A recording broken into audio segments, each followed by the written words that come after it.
And we're back into Hello, a everyone. flying start. Oh, I love the music on this game. Oh, it's great. Welcome back to Gaming Snippets. I'm Joel, I'm Stan. and this is our Chilled Monday sesh. It is. Gaming. It starts off in quite a hectic way, though. We're Yeah. skating down. You say hectic, really? It's like hectic in a really nice way, though, because it's like Yeah. Ooh. Just get to the side to get the glyph. the music is. It's like Peruvian chilled. flute. Yeah. I love flutes. Flutes are cool. I'm not going to try and replicate one. Well, last week we were talking about our Discussing gaming experiences. Young gaming. Yeah, what we were like when we were younger, and We got. I think it would be a good time to point out, like, I think recently, I don't know if it's just me, I just feel like games recently are not very... It's lost the magic. I think with the internet, lost the magic of games. Yeah, I'm in this constant debate with myself. Is it that I'm growing up Or is and it I'm beginning to not really like games the industry's anymore? just gotten Or shit? the industry has gone terrible? Or have we all just gone really, like, nitpicky or something? I don't know. Like, I just find that some games I can think back to, even not that long ago, like Skyrim, I was hooked to that game. That game was fantastic. I was hooked to it for so long. And games like Brothers: A Tale of Two Sons, I was hooked to that, and that was only a couple of years ago. Then, in the last year, like, since I got my Xbox One, I haven't really been hooked to many games. I think the most recent game I got hooked to was Walking Dead. Yeah. Because I think gaming lost its way with the internet. I think Yeah. that because pretty much every game became sort of like, you could see how it was played out, like everyone was having the same experience, it sort of killed a bit for you. It didn't feel like... It gone with the days that you would either, like, talk to people at school or even like find that like sort of... a magazine with cheats in it. Yeah, that sort of that sort of the...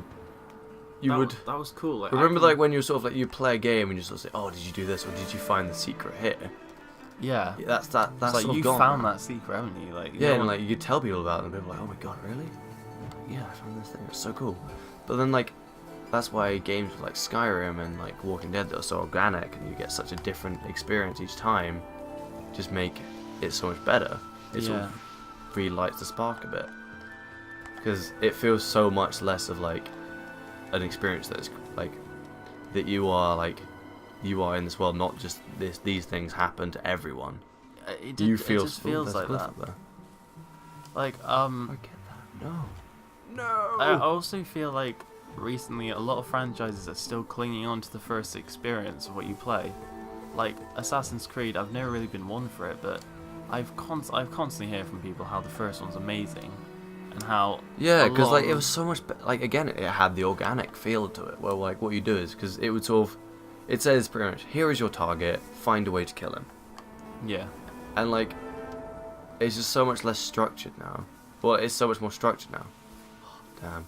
Ah, that's really nice. And they say graphics aren't much, which hot damn. Yeah. But anyway, yeah, like Some experiences, it though, was I sort think, of like it there's- had the sort of way to talk about it. They say, oh, how did you kill him? Oh, I did this, this, and this. Whereas like, okay, we both did the same way. It's kinda dull. Yeah, I think also they're just trying to, like, they're taking a lot of stuff out because they just kind of want to make money, I think. It's kind of a cliche thing to say, but it's true. Yeah, well, just like not the same heart that's going into it. There's some games, obviously, like this one is a really good example of just, this is structured, like, obviously everyone's going to have to go this way, but you don't have to do it in the way we're doing it. Oh, like... Well, because okay, it's sort of, we're saying that it's like, because this game is a structured game, it is like, most people would have the same experience, like I was sort of hanging on about. But the thing is with this game, with the online,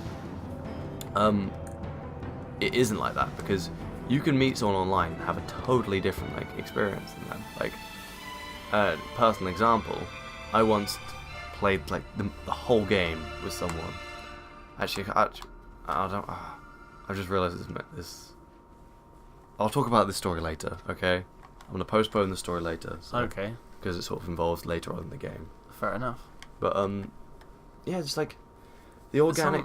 Yeah, I was about to say, some games, like Half-Life, that was a structured game, but I can go back to that and really enjoy myself. Like, It was like, so- how did you kill this guy? Oh, Yeah, I used this so thing, or like classic, this yeah. saw blade, or like.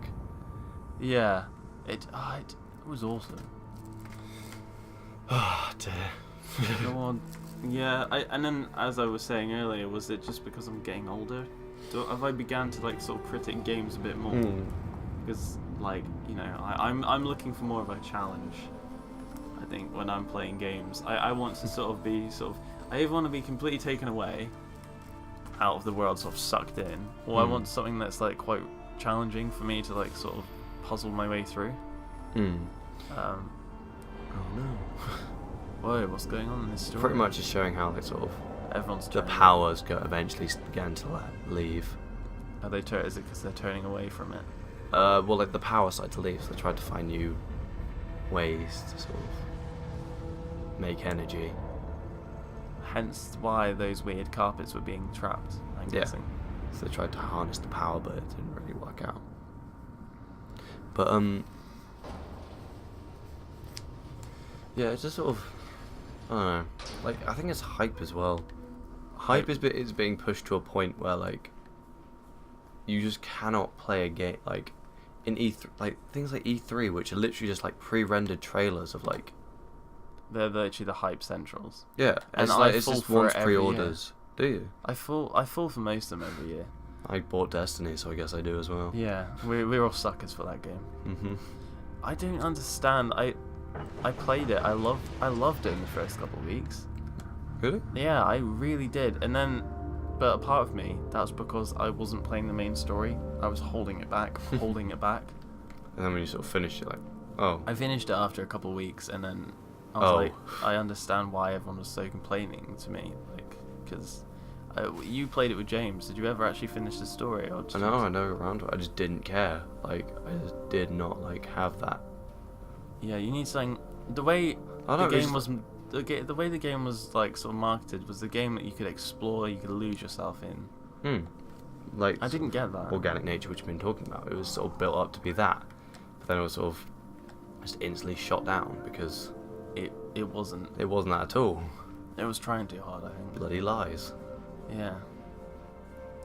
And then you get people who play and they say, oh, we enjoy it. Just don't play it then. Stop complaining. It's not about that. It's more about the betrayal. Yeah. These are the guys who like did Halo. Yeah. It's like they were working on it since ODST. Really? Yeah. You know, there's like hidden messages in ODST about it. There's like a poster. Is there? Yeah. Wait, what's it? Like saying like, oh.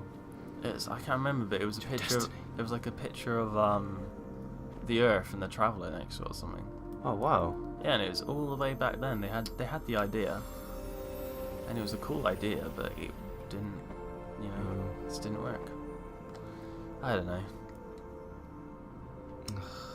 Darn Destiny. This is a chilling session, not a ranting session, but whatever. I think silent reflections. Well, not silent, but reflection session. On the games, yeah. I like how it feels like we're underwater at the moment. Yeah, just because we've got our things so massive now. Yeah. I don't know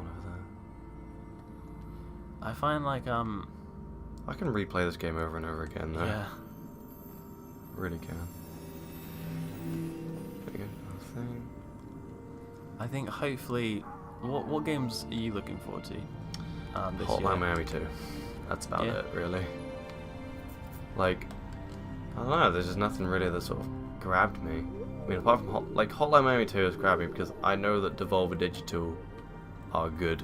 They're good. They understand the gamers, they understand the people who play them, and like, And they're not stingy. yeah, like they are just generally sort of, they make good games. And like Hotline Miami 2 feels just, I don't know, I just have hope for it. I mean, this could have come out and it was a Hotline Miami 2 could have been completely bloody awful, but who knows? I love the first one. Like, The that first was- one's awesome. Yeah.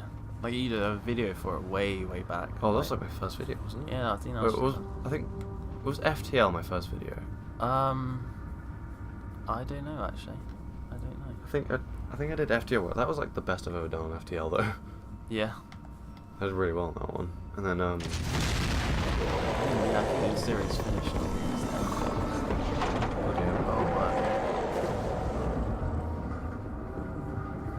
peril has begun. Yeah, these are the things which sort of like watch people which create. These are like the only real enemy in the game. I see. I suppose every game needs its villains. That's a bit of fun. And you don't want to get hit because it just takes away your scarf. No. Need that scarf. I understand now, sort of like, the longer the scarf, the further you can fly. Yeah. That makes sense. More cliffs. Have I gone the wrong way? Remember this? Is there a wrong way to go? Oh no, I think this is the right way. Yes, it's the right way. Yeah, so games, hopefully, there is some hope. It's not all like, you know. It's not all doom and gloom. The games I'm lately looking forward to, I really want to see how the Star Wars game plays out. Really? The Battlefront. Oh, Battlefront 3. Yeah, oh, Battlefront 3. I really want to see how that. I want that to be good. Me too. Mainly because it is my childhood game. Yeah, again, same. I loved Battlefront 2. And I quite like Battlefield. The Call of Duty I never got. Yeah. As a young lad.